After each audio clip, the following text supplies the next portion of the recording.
Biden is out of the race because of cognitive decline. So who's been running the country all of this time? Cue up Obama's infamous admission just as he was leaving the White House. People would ask me, knowing what you know now, do you wish like you had a third term? And I used to say, you know what, if I could make an arrangement where I had a stand-in, a front man or front woman, and they had an earpiece in, and I was just in my basement in my sweats, looking through the stuff, and then I could sort of deliver the lines, but somebody else was doing all the talking and ceremony. I'd be fine with that. Oh, he's fine with it.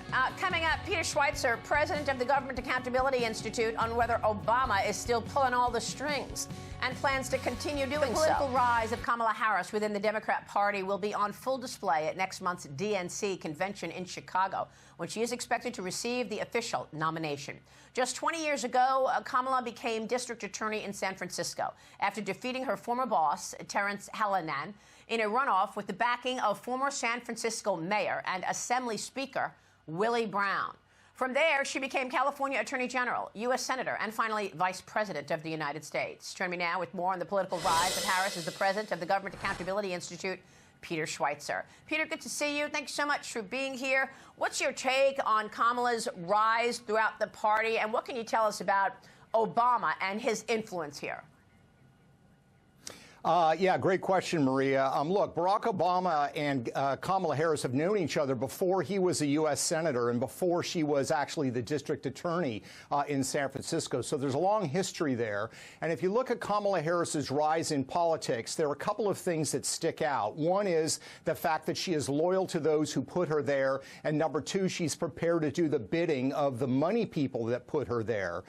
When she was San Francisco district attorney in 2003, she ran against Terrence Hallinan. Terrence Hallinan was a progressive. The problem for Willie Brown is he was investigating Willie Brown's friends on fraud and a series of other charges. Willie Brown didn't like that, so he put his political machine and his money behind Kamala Harris. Kamala Harris won that race because of Willie Brown's help. And what did Kamala Harris do when she became district attorney? She dropped all those cases, those criminal cases, against Willie Brown's political allies. So, you know, this is a lesson that she knows how to wield power. By the way, she was campaigning for Barack Obama in 2003 before he was in the U.S. Senate. And after he won that Senate seat from Illinois, he actually went out to San Francisco and raised money for Kamala Harris. So there is a tight bond there. And that's why I think there is considerable evidence that Barack Obama is the one that essentially instituted this coup and saw to it that Joe Biden was kicked to the side and Kamala Harris would be the nominee. What about this Seymour Hersh, the investigative journalist, reporting that's suggesting that Obama threatened Joe Biden with the 25th Amendment if he didn't step down? Tell us about that.